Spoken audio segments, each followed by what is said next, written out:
दोस्तों नमस्कार, हर हर महादेव। स्वागत करती हूँ आपका अपने इस चैनल में, जिसमें मैं आपके लिए लेके आती हूँ सनातन धर्म से जुड़ी कथा कहानियाँ व अन्य पौराणिक और प्रेरणादायक कहानियाँ। आज आपके लिए एक और पौराणिक कथा लेके आई हूँ, सुलोचना को शेषनाग का श्राप। एक बार लक्ष्मी माता ने शेषनाग को श्री हरि विष्णु के हाथ पर बांध दिया। उन्होंने शेषनाग को कसकर श्री हरि की कलाई पर बांध दिया, जिससे उनके नेत्र से 2 अश्रु निकल आए और उन 2 आंसू की बूंदों से 2 सुंदर कन्याएं उत्पन्न हुई। उनमें पहली कन्या का नाम सुनैना और दूसरी कन्या का नाम सुलोचना रखा गया। सुनैना का विवाह मिथिला राज्य के राजा जनक से किया गया। सुलोचना का विवाह देवराज इंद्र के पुत्र जयंत से निश्चित हुआ। लेकिन जब सुलोचना को पता चला कि असुरों का सम्राट रावण के पुत्र मेघनाद ने इंद्र और उनके पुत्र जयंत को हरा दिया है, तो सुलोचना को मन ही मन मेघनाद से प्रेम हो गया और मेघनाद भी सुलोचना के सौंदर्य पर मुग्ध हो गया और दोनों ने विवाह कर लिया। जब नागराज शेषनाग को ये बात पता चली कि उन्होंने सुलोचना को क्रोधित होकर ये श्राप दिया कि तुमने जिस अधर्मी को अपना पति चुना है, उसका वध त्रेता युग में मेरे ही हाथों होगा। इसी श्राप के कारण मेघनाद का वध शेषनाग ने लक्ष्मण का रूप धर कर किया। शूर्पणखा की नाक शेषनाग के अवतार लक्ष्मण जी द्वारा काटी गई, जिससे उसके भाई रावण ने भगवान राम की पत्नी सीता का हरण कर लिया। सीता माता को छुड़ाने के लिए प्रभु राम लंका पहुंचे और वहां युद्ध छिड़ गया। इसी दौरान लक्ष्मण जी के द्वारा रावण पुत्र मेघनाद का वध हो गया। वध के पश्चात मेघनाद का हाथ सुलोचना के समक्ष आकर गिरा।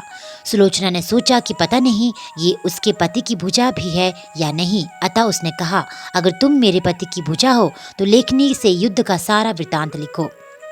हाथ ने लिखा, प्रिय, हाँ ये मेरा ही हाथ है। मेरी परम गति प्रभु राम के अनुज महातेजस्वी तथा दैवीय शक्तियों के धनी श्री लक्ष्मण के हाथों हो गई है। मेरा शीश श्री राम के पास सुरक्षित है। मेरा शीश पवन पुत्र हनुमान जी ने रामचंद्र के चरणों में रखकर मुझे सदगति प्रदान कर दिया है। वृतांत पढ़कर वे प्रभु श्री राम के पास गई और उनसे प्रार्थना करने लगी। श्री राम जी ने उन्हें देखकर उनके समक्ष गए हुए और कहा, हे देवी, आपसे मैं प्रसन्न हूँ। आप बड़ी ही पतिव्रता हैं, जिसके कारण ही आपका पति पराक्रमवान था। आप कृपया अपना उपलक्ष्य कहें। सुलोचना ने कहा, राघवेंद्र, आप तो हर बात से अवगत हैं। मैं अपने पति के साथ सती होना चाहती हूँ और आपसे उनका शीश देने का आग्रह कर रही हूँ। रामचंद्र जी ने मेघनाद का शीश उन्हें सौंप दिया। सुलोचना ने लक्ष्मण से कहा, भ्राता, आप ये मत समझना कि आपने मेरे पति को मारा है। उनका वध करने का पराक्रम किसी में नहीं। ये तो आपकी पत्नी के सतीत्व की शक्ति है। अंतर मात्र ये है कि मेरे स्वामी ने असत्य का साथ दिया। वानर गणों ने पूछा कि आपको ये किसने बताया कि मेघनाद का शीश हमारे पास है? सुलोचना ने कहा, मुझे स्वामी के हाथ ने बताया। इस बात पर वानर हंसने लगे और कहा कि ऐसे में तो ये कटा सर भी बात करेगा। सुलोचना ने प्रार्थना की कि अगर उसका पतिव्रत धर्म बना हुआ हो तो वह सर हंसने लगे और मेघनाद का सर हंसने लगा। ऐसे दृश्य को देखकर सबने सुलोचना की पतिव्रत का सम्मान किया।